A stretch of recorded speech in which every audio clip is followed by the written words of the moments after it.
بسم اللہ الرحمن الرحیم۔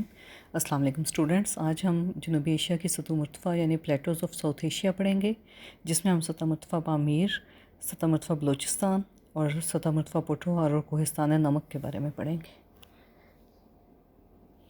سطح مرتفع پامیر یہ دنیا کی بلند ترین سطح مرتفع ہے۔ اس کو دنیا کی چھت بھی کہا جاتا ہے کیونکہ یہ کافی حد تک ہموار جبل کھاتا ہوا علاقہ ہے اور بے شمار پہاڑی سلسلوں جیسے کہ کوہ ہندوکش افغانستان، زگورس کے پہاڑ ایران کے، ایلبرس شمالی ایران، کراکرم اور کوہ ہمالیہ جو شمالی پاکستان میں ہیں، کوہ کیونلن اور کوہ تھیان شان جو شمالی اور مشرقی چین میں ہیں، وہ یہاں آ کر ملتے ہیں۔ اس لیے اس کو پہاڑوں کی گانٹھ یا پامیر نوٹ بھی کہتے ہیں۔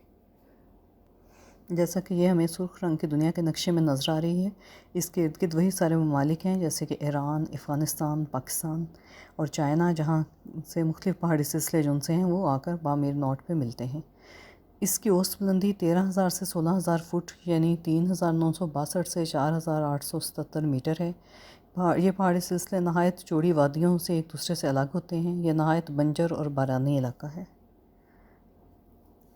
سطح مرتفع پامیر دو حصوں میں بٹی ہوئی ہے۔ ایک حصہ جھیل زورقل کے ارد گرد ہے اور اس کو ہم بڑی پامیر بھی کہتے ہیں، اور سطح مرتفع کا باقی حصہ واخان یعنی افغانستان کا علاقہ ہے، شمالی پاکستان اور چین کے علاقے میں پھیلا ہوا ہے، اس کو چھوٹی پامیر کہتے ہیں۔ افغانستان کے گورنو بدخشاں کے صوبے اور تاجکستان اور بدخشاں صوبے میں پھیلی ہوئی ہے۔ یہ واخان کی پٹی میں بھی موجود ہے جو اسے چین سے ملاتا ہے، اور مغربی جانب اس کا پھیلاؤ چین اور پاکستان کے گلگت بلتستان پر بھی ہے۔ یہ سطح مرتفع سال کا زیادہ تر حصہ برف سے ڈھکی رہتی ہے۔ یہی سبب ہے کہ اس میں سردیوں کا موسم لمبا اور شدید ہوتا ہے اور گرمیوں کا موسم بھی کافی چھوٹا اور ٹھنڈا ہوتا ہے۔ بارشیں سردیوں کے موسم میں مغربی طوفانوں یعنی ویسٹرن ڈپریشنز کی وجہ سے آتی ہیں۔ اس کی سالانہ مقدار 5 انچ سے بھی کم رہتی ہے۔ یہی وجہ ہے کہ یہ ساری سطح مرتفع صحرائی علاقہ ہے۔ اس سطح مرتفع کی دوسری خصوصیت یہ ہے کہ یہ معدنی دولت سے بھرپور ہے، جس میں سونا، لوہا، تانبا، گریفائٹ، گندک اور قیمتی پتھر اور ایسی دھاتیں جو کہ جلائی نہیں جا سکتی پائی جاتی ہیں۔ اس لیے ہم اس سطح مرتفع کو افغانستان کا معدنیات سے بھرپور علاقہ بھی کہہ سکتے ہیں۔ جہاں جہاں پانی دستیاب ہے وہاں پر تازہ اور خشک پھل بڑی مقدار میں اگائے جاتے ہیں۔ اس کے علاوہ باجرہ، جوار، پیاز، بہت سی سبزیاں اور افیون کے پودے بھی کاشت کیے جاتے ہیں۔ افغانستان کی سطح مرتفع بہت بڑی ہے، جس پر ریتلی پہاڑیاں اور پہاڑی سلسلے بھی واقع ہیں۔ اس پورے علاقے میں بے شمار غاریں ہیں اور بہت چھوٹے دریا اس علاقے کو سیراب کرتے ہیں۔ سطح مرتفع کا یہ علاقہ فوجی نقطہ نظر اور تجارتی لحاظ سے افغانستان، چین، وسط ایشیا اور جنوبی ایشیا کا نہایت اہم راستہ رہا ہے، اور قدیم زمانے سے یہ شمالی شاہراہ ریشم کہلاتا رہا ہے۔ سینکڑوں کی تعداد میں جنگجو تاجر اس علاقے میں آئے، انہوں نے شمالی افغانستان کو فتح کیا اور اسی سطح مرتفع کے مختلف دروں، خاص طور پر درہ خیبر سے گزرتے ہوئے برصغیر میں بھی داخل ہوئے۔ اس علاقے کو اب دوبارہ بھی اہمیت حاصل ہو رہی ہے کیونکہ شمالی علاقوں کے لوگ تجارت، ترقی اور معدنی وسائل کی تلاش میں نکل پڑے ہیں، اور یہ ممالک چین کے علاوہ کافی حد تک زمین سے گھرے ہوئے ہیں۔ اس لیے انہیں گرم پانیوں تک رسائی چاہیے جو کہ پاکستانی شاہراہوں کا استعمال کر کے ہی ممکن ہے۔ اسی لیے اب آہستہ آہستہ جو پاکستان کی شاہراہیں ہیں، خاص طور پر پاکستان کا ساحلی علاقہ، وہ ان تمام سینٹرل ایشین ممالک کے لیے بہت زیادہ اہمیت اختیار کر گیا ہے۔ اس کے بعد بلوچستان کی سطح مرتفع ہے۔ یہ پاکستان کے جنوب مغرب میں جو بلوچستان کا صوبہ ہے اسی کو بلوچستان پلیٹو بھی کہتے ہیں، جو ملک کی سب سے بڑی سطح مرتفع ہے۔ یہ صوبہ پاکستان کے رقبے کے لحاظ سے سب سے بڑا صوبہ ہے اور سرزمین پاکستان کا تقریباً 44% حصہ گھیرے ہوئے ہے۔ اس میں آبادی صرف 5% ہے۔ اس کے مشرق میں صوبہ پنجاب اور صوبہ سندھ ہیں، شمال میں صوبہ خیبر پختونخوا ہے اور جنوب میں بحیرہ عرب واقع ہے۔ اس صوبے کا صدر مقام کوئٹہ ہے۔ اس سطح مرتفع کی اوسط بلندی بھی سطح سمندر سے 2,000 فٹ تک ہے۔ اس کے شمال مشرق میں یوب اور لورالائی کی خوبصورت وادیاں ہیں جو پہاڑی سلسلوں سے گھرے ہوئے ہیں۔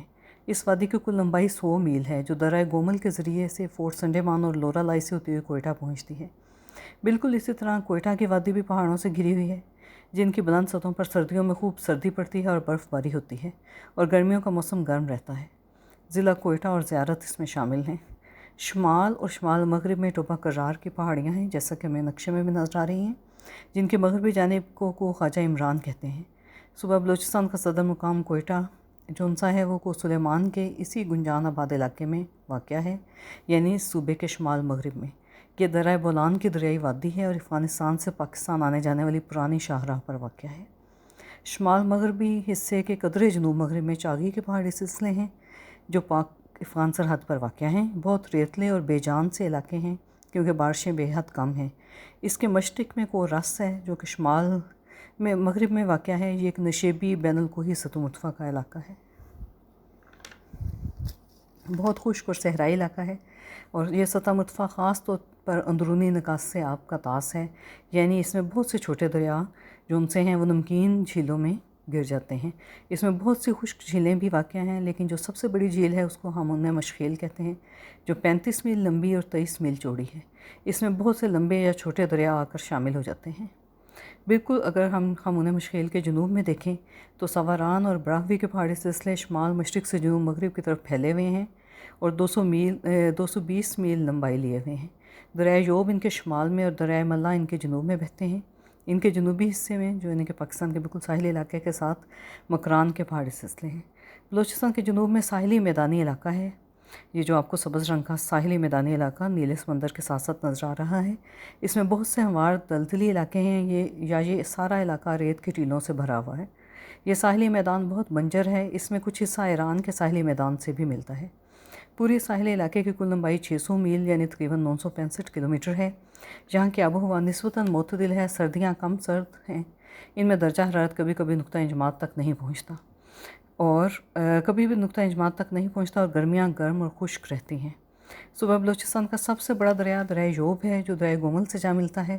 اس کے علاوہ دریائے حب، پرالی، ہنگول، دشت جنوب کی طرف بہتے ہوئے بحیرہ عرب میں جا گرتے ہیں۔ یہ سب دریا سیزنل ہیں، کچھ دریا ایسے ہیں جن میں پورا سال پانی رہتا ہے، لیکن بہت سارے دریا ایسے ہی ہیں جب بارشیں ہوتی ہیں تب ان میں پانی آ جاتا ہے، ورنہ یہ خشک رہتے ہیں۔ یہ مشرقی جانب دریائے بولان، بدرہ اور ناری بہتے ہیں۔ اس علاقے میں 3 اہم میدان بھی ہیں جیسے کچھی کا میدان، دریائے دشت کا میدان اور لس بیلا کا میدان۔ صوبہ بلوچستان کا کل رقبہ 3,47,195 مربع کلومیٹر ہے۔ یہ سارا علاقہ معدنی دولت سے بھرپور ہے۔ مثال کے طور پر یہاں قدرتی گیس، سنگ مرمر جو بہت سارے رنگوں میں دستیاب ہے، چٹانی نمک، سیسا، ایسبسٹوس، لوہا، کوئلہ، کرومائٹ اور تانبے کے ذخائر دنیا میں تیسرے نمبر کے بڑے ذخائر ہیں، جن میں سب سے مشہور جو ان سے ہیں سینڈک کے تانبے کے ذخائر ہیں جن کو سینڈک کاپر پروجیکٹ بھی کہتے ہیں۔ اس کے علاوہ سونا، چاندی وغیرہ۔ سطح مرتفع کا سارا علاقہ اپنے خشک میوہ جات اور تازہ پھلوں کے لیے مشہور ہے، جیسے کہ انگور، انار، آلو بخارا، آڑو، خوبانی اور بہت سی اقسام کے سیب اور چیریز۔ اس کے علاوہ یہاں پر بہت بڑی مقدار میں گندم، جوار، باجرہ، مکئی اور پیاز اور بہت ساری سبزیاں بھی اگائی جاتی ہیں۔ اس کے بعد سطح مرتفع پوٹھوہار اور کوہ نمک کے علاقے آتے ہیں۔ کوہ نمک بے قاعدہ ابھاروں کا ایک سلسلہ ہے جو پنجاب کے میدان کی طرف جھکتے ہوئے نظر آتے ہیں۔ جہلم کے قریب جوگی ٹیلہ اور برکلا کی چوٹیاں کوہ نمک کا آغاز ہیں۔ یہ چوٹیاں تہ دار چٹانوں سے بنی ہوئی ہیں۔ یہ سلسلہ جنوب مغرب سے دریائے جہلم کے شمال تک جاتا ہے اور کالا باغ کے نزدیک یہ سلسلہ دریائے سندھ کو عبور کرتا ہے۔ اس سلسلے کو ہم کوہ مالیہ کی بنیاد بھی کہتے ہیں۔ کوہ نمک کی اوسط بلندی 2000 فٹ ہے یعنی 610 میٹر، جو کہ سکیسر کے قریب 5000 فٹ تک پہنچ جاتی ہے۔ یہ 2 متوازی چوٹیوں پر مشتمل ہے اور ان کے درمیان زرخیز ابھری ہوئی سطح مرتفع واقع ہے۔ کوہ نمک سے اگر ہم شمال کی طرف جائیں تو سطح مرتفع پوٹھوہار ہے۔ یہ 7000 مربع میل کے رقبے میں پھیلی ہوئی ہے اور 1000 سے 2000 فٹ تک بلند ہے۔ اس سطح مرتفع کی سطح پر زیادہ تر خشک، بنجر، گہری اور کٹی پھٹی وادیاں ہیں۔ یہ وادیاں موسمی ندیوں کی بنائی ہوئی ہیں کیونکہ بارشوں کے دنوں میں تیز بہتی ہوئی ندیاں گہری وادیوں کو کاٹتی ہیں اور اپنے ساتھ زرخیز مٹی بہا لے جاتی ہیں۔ اس طرح چھوٹے چھوٹے میدانی علاقے، گہرے گڑھے اور ابھری ہوئی چوٹیاں اس سطح مرتفع کے علاقے کو ایک خاص منظر عطا کرتی ہیں۔ پوٹھوہار کے سطح مرتفع پر دریائے ہرو اور دریائے سون بہتے ہیں۔ دریائے ہرو کے جنوب میں خیری موراد، خیری مارا اور کالا چٹا کی پہاڑیاں ہیں جو چونے کے پتھر اور ریت کے پتھر سے بنی ہیں۔ یہ سطح مرتفع بھی معاشی نقطہ نظر سے کافی اہم ہے اور بہت ساری معدنیات اس میں پائی جاتی ہیں۔ کوہ نمک اور سطح مرتفع پوٹھوہار کے علاقوں میں جو معدنیات پائی جاتی ہیں ان میں جیسے کہ ہمیں کوہ نمک کے نام سے ہی پتہ چلتا ہے، چٹانی نمک سب سے زیادہ پایا جاتا ہے۔ اس کے علاوہ لوہا، کوئلہ، جپسم، چونے کا پتھر اور قدرتی گیس اور تیل کے ذخائر ہیں۔ اس علاقے میں 15 سے 25 انچ تک بارش ہوتی ہے جو جنوری سے مارچ کے مہینے میں شمالی علاقوں میں برستی ہے، جبکہ جنوب مغربی حصہ تمام موسموں میں بہت خشک